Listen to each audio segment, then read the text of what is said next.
So, let's talk about Tasmania. When you hear that name, you probably pictured this pristine wilderness, right? Clean air, maybe that wild cutting edge art museum. It's sold to the world as an island paradise.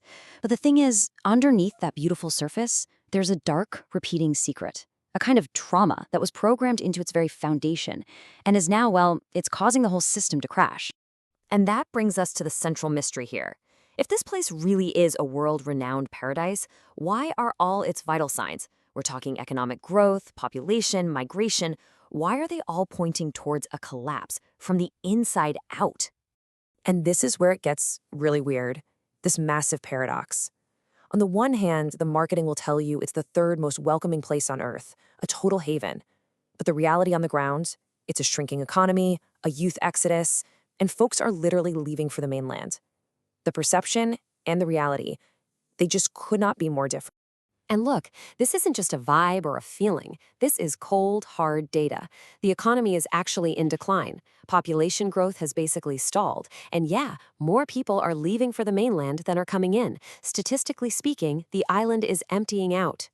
To really get why this is happening now, we've got to go back, way back to the beginning. We need to look at the island's source code, the colonial blueprint, where this trauma was first installed. You see, the bugs we're seeing today, they were actually features of the original design. Let's start with this number, 26%. What is that? Well, that was the infant mortality rate at a place called the Cascades Female Factory.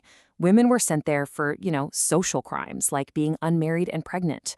A quarter of their children just didn't survive. And to really let that number sink in, listen to this report from the time. Imagine a place so grim that a newspaper reports seeing 6 or 7 dead children just lying there at once.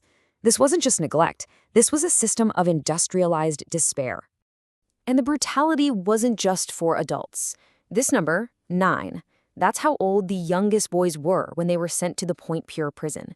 They were put through the same harsh, isolating routines as adult convicts. It was a system designed to break them right from childhood. And this was the key mechanism of control. They called it the silent system. It was psychological torture, plain and simple. Prisoners were hooded, forbidden to speak, just left in total sensory deprivation.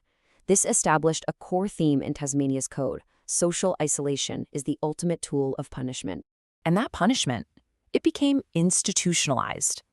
For 173 years, the Royal Derwent Hospital operated, locking away convicts, children, anyone they deemed mentally deficient.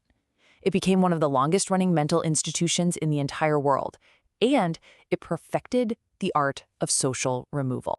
Okay, so how on earth does this colonial blueprint connect to today? Well, because that source code of trauma and control, it didn't just vanish. It's still running, just with new targets. The convict system never really ended. It just learned to disguise itself. And this right here is the absolute core of the whole thing. Just look at the parallels. In the 1850s, convicts were marked, they were isolated, and they were exploited. Now look at 2025. Mainlanders who move to Tasmania report the exact same social dynamics. They're marked as outsiders, they get socially frozen out, and they're economically exploited. It's a historical pattern just repeating itself. A recursion. This quote just brings it all home. Can you imagine living somewhere for a whole decade and only having 2 people you could call if you were in trouble? That's not just being unfriendly, right? That is the modern echo of the silent system. It's a social freeze-out, a punishment for being an outsider, unconsciously reenacted by the descendants of the original prisoners and guards. So why does this keep happening? Well, there's a psychological term for it: intergenerational trauma transmission. Basically, the shame, the fear, the social control stuff that the convicts and guards went through, it gets passed down through generations, who then, without even realizing it, replicate those exact same patterns on a new group. And you can see exactly how the target of that stigma has shifted over time. First, it was the convict stain. Then it became the gay stain, with Tasmania enforcing some of the harshest anti-gay laws in the Western world. And today, it's the mainlander stain. It's like the society always needs an other to define itself against. The trauma just finds a new host. But how did this trauma get so saturated into the culture? The answer is hiding in the island's unique demographics. What we're about to see is the genetic evidence that explains why these patterns are so incredibly hard to break. And honestly, it's a real OMG moment. It all starts with this number, 10,000. That's roughly the number of founding families, a mix of convicts, guards, and a few settlers, who established the entire colonial population of the island. A very small group of people, really. Okay, so fast forward to today, what percentage of the current Tasmanian population do you think is descended from those original 10,000 families? The answer is 65%. Two-thirds of the island shares a direct lineage back to that initial highly traumatized group. And here it is, the OMG moment. This isn't just a culture. It's practically a giant, complicated family reunion. That tiny founding population of 10,000 has multiplied by 37 times in what is a relatively closed genetic system. So the founding trauma wasn't just passed down. It was amplified, it was concentrated, and it basically became the dominant cultural DNA of the entire island. But here's where the story gets even more complex, because at the exact same time that this deep, recursive trauma is playing out, Tasmania has gone through this incredible, world-famous transformation. It's a story of rebirth sitting right on top of a story of pain. I mean, just look at this contrast. The old Tasmania was defined by convict shame and these brutal anti-gay laws. The new Tasmania, it's defined by Mona, that subversive adult Disneyland of a museum, the dark mofo festival that celebrates darkness, and becoming 100% powered by renewable energy. And the achievements are genuinely stunning. It's a global cultural destination. It's an environmental leader. It was the first state to formally apologize to the stolen generation. On the surface, it's one of the most progressive places on the planet, which, you have to admit, makes its internal social collapse even more of a tragedy.